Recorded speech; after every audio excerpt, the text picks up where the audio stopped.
देख रहे हैं चैनल न्यूज। मैं नैन्सी बजाज। देखते हैं सुबह की 10 ताजा खबरें। ज्ञानवापी केस के जज को धमकी। वाराणसी में ज्ञानवापी परिसर के सर्वे का आदेश देने वाले जज को धमकी मिली। इस्लामिक आगाज मूवमेंट के नाम पर जज रवि कुमार दिवाकर को रजिस्टर्ड डाक से यहां धमकी भरी चिट्ठी भेजी गई है। ये मामला सामने आने के बाद जज के लखनऊ और वाराणसी में बने घर की सुरक्षा के लिए 9 अतिरिक्त पुलिसकर्मी तैनात कर दिए गए। वहीं वाराणसी के कमिश्नर ने कैंट थाना पुलिस और क्राइम ब्रांच को चिट्ठी की जांच करने को कहा है। रवि कुमार दिवाकर ने बताया है कि रजिस्टर को लेटर मेरे पास इस्लामिक आगाज मूवमेंट नई दिल्ली के नाम से आया है। लेटर में लिखा है कि अब वो न्यायाधीश भी भगवा रंग में सरोबार हो चुके हैं। फैसला उग्रवादी हिंदुओं और उनके तमाम संगठनों को प्रश्न करने के लिए सुनते हैं। इसके बाद ठीकरा विभाजित भारत के मुसलमानों पर फोर्थ। चिट्ठी में आगे लिखा है कि आजकल न्यायिक अधिकारी हवा का रूप देखकर चालबाजी दिखा रहे। अपने वक्तव्य दिया है कि ज्ञानवापी मस्जिद परिसर का निरीक्षण एक सामान्य प्रक्रिया है। आप भी तो बुत परस्त मूर्ति पूजक हैं, आप मस्जिद को मंदिर घोषित कर देंगे। पैगंबर पर टिप्पणी को लेकर धमकी। पैगंबर मोहम्मद और टिप्पणी के मामले में अब आतंकी संगठन अल कायदा भी कूद गया है। अल कायदा इन में सब कम्युनिट AQIS में चिट्ठी जारी कर भारत को धमकी दी है। चिट्ठी में दिल्ली, मुंबई, यूपी और गुजरात और आत्मघाती हमले की धमकी दी गई। इस चिट्ठी में 6 जून 2022 की तारीख है। ये चिट्ठी सोशल मीडिया पर वायरल है। अल कायदा ने लेटर में कहा है कि कुछ दिन पहले हिंदू के प्रचारक ने टीवी डिबेट के दौरान इस्लाम धर्म का अपमान किया है। उनके बयानों से दुनिया भर के मुसलमानों की भावनाओं को ठेस पहुंची। अल कायदा ने आगे कहा है कि हम पैगंबर के अपमान का बदला लेंगे। हम अपने और अपने बच्चों के शरीर में विस्फोटक बांधेंगे ताकि ऐसे लोगों को उड़ाया जा सके। दिल्ली, मुंबई, यूपी और गुजरात में भगवाधारियों का अंत करेंगे। वह उन अपने घर में छुप पाएंगे और ना ही सेना उन्हें बचा पाएगी। एक न्यूज डिबेट में भाजपा प्रवक्ता नुपुर शर्मा के पैगंबर मोहम्मद साहब और कथित तौर पर आपत्तिजनक टिप्पणी की थी, जिसका मुस्लिम समुदाय लगातार विरोध कर रहा है। पिछले दिनों में शर्मा ने बयान जारी कर कहा है कि उसने बयान को तोड़ मरोड़ कर पेश किया गया है। मामले के तूल पकड़ने के बाद पार्टी ने उन्हें निलंबित कर दिया, जिसके बाद उन्होंने कहा था कि वो बिना शर्त अपने बयान वापस लेते हैं। शर्मा पर महाराष्ट्र समेत कई राज्यों में मुकदमा भी दर्ज किया गया है। नगर निगम कौन चलाएगा? नगर निगम सरकार के 5 साल का कार्यकाल गुरुवार को पूरा हो जाएगा। इसके बाद मेयर सीमा शाह और डिप्टी मेयर राजेश वर्मा के पास कानूनन किसी तरह के अधिकार नहीं रहेंगे। हर बार ये अधिकार महीने 1.5 महीने पहले ही खत्म हो जाता है, पर इस बार चुनाव का अधिसूचना जारी नहीं हुआ है, इसलिए 9 जून तक ये कार्यकाल चलेगा। लेकिन इससे पहले मेयर, डिप्टी मेयर को सभी शक्तियां निगम प्रशासक के पास शिफ्ट होगी या सरकार के स्तर से किसी तरह से अधिसूचना जारी होगा। इस पर 4 जून को राज्य के सभी नगर निगम के मेयर व डिप्टी मेयर ने नगर विकास मंत्री सह डिप्टी CM किशोर प्रसाद से मिलकर चुनाव होने तक सभी शक्तियां बरकरार रहने देने की मांग की। डिप्टी CM ने सभी जनप्रतिनिधियों को आश्वासन दिया है कि अब तक इस मामले में कोई घोषणा नहीं होगी। माना जा रहा है कि नगर विकास विभाग में आज या कल अधिसूचना जारी कर सकता है कि नगर निगम कौन व कैसे चलाएगा।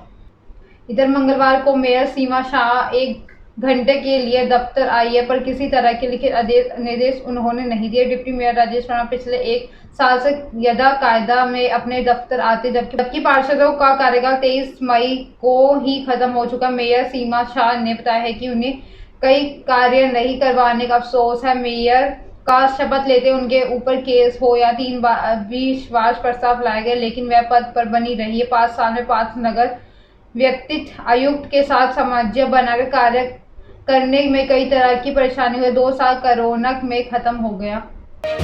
पंजाब में VIPs को फिर मिलेगी सुरक्षा। सिंगर सिद्धू मूसेवाला हत्याकांड के बाद पंजाब सरकार ने 424 VIPs की सुरक्षा वापस फैसले पर U-टर्न लिया। पंजाब हरियाणा हाईकोर्ट की फटकार के बाद भगवंत सरकार ने VIPs की सुरक्षा बहाल करने का फैसला लिया। कोर्ट ने सुरक्षा लेने वालों की लिस्ट में लीक होने को लेकर पंजाब सरकार को फटकार लगाई। कोर्ट में सुनवाई के दौरान पंजाब सरकार ने सफाई दी है कि जिन VIPs की सुरक्षा हटाई गई है वो सीमित समय के लिए। इसमें पहले कोर्ट ने पंजाब सरकार से कहा था कि अगर किसी की सुरक्षा हटानी है तो उसकी ठीक से समीक्षा होनी चाहिए, तभी इस फैसला लिए जाने चाहिए। सिद्धू की हत्या के बाद उनके पिता ने CM भगवंत मान को लेटर भेजा है कि उन्होंने लेटर में सिद्धू सुरक्षा हटाए जाने को लेकर सवाल किए थे। सिद्धू के पिता ने यह भी कहा है कि किसी मौजूदा जज इस मामले की जांच करवानी चाहिए। उन्होंने भगवंत सरकार से इस मामले में न्याय की गुहार लगाई थी। डकैतों के साए में पंचायत चुनाव। ग्वालियर चंबल में पंचायत चुनाव में पुलिस को अच्छी खासी मशक्कत होने वाली है। पंचायत चुनाव में पुलिस का सिरदर्द तिगरा में घाटी घाट मोहाना का वो बेल्ट है जहां वो डकैतों का मूवमेंट है। करीब 20 गांव ऐसे बेल्ट में पड़ते हैं, कुछ गांव तो ऐसे जिनका रास्ता भी जंगल से है। ये मुरैना में आने वाला गुड्डा गुज्जर की दहशत है। ऐसे में पंचायत चुनाव की वोटिंग में खलल ना पड़े तो ये पुलिस खुटका पुलिस को भी सता रहा है। ग्वालियर पुलिस ने इन संवेदनशील पंचायत को पोलिंग के लिए स्पेशल प्लान तैयार किया। हर पोलिंग बूथ पर एक मोबाइल और टीम होगी। इन पंचायतों में रहने वाले को डकैत गुड्डा गुज्जर का डर सता रहा है, लेकिन डकैत गुड्डा का गैंग पुलिस की पकड़ से बाहर। मुरैना और ग्वालियर पुलिस इस गिरोह को घेरने की कोशिश करना बता रही है। पंचायत गांव के वोटर मान रहे हैं कि गैंग पंचायत चुनाव में अपने हिमायतियों की पैरवी करेगा और उनके बात नहीं मानेंगे और उनके खिलाफ डकैत गिरोह एक्शन ले सकता है। का बड़ा निर्णय। मध्य प्रदेश सरकार भू माफियाओं में मुक्त कार्रवाई। कई 6000 एकड़ से ज्यादा की जमीन गरीबों को मकान बनाने के लिए यह निर्णय मध्य प्रदेश के कैबिनेट में मंगलवार को लिया गया। आंगनवाड़ियों को भी जमीन दी जाएगी। प्रदेश में अब तक करीब 18,000 करोड़ रुपए की सरकारी जमीन भू माफियाओं में खाली करवाई जा चुकी है। वल्लभ भवन में हुई बैठक में इसके साथ ही कई अहम निर्णय लिए गए, जिसमें पुजारियों के मानदेय के भी बढ़ाने के लिए कहा गया। गृह मंत्री नरोत्तम मिश्रा ने कहा है कि मध्य प्रदेश देश का पहला राज्य होगा जहां उद्योग के लिए दी गई जमीन की संस्था में किसान भी हिस्सेदार होंगे। इसके साथ ही पुजारियों की मानदेय राशि भी बढ़ा दी गई है।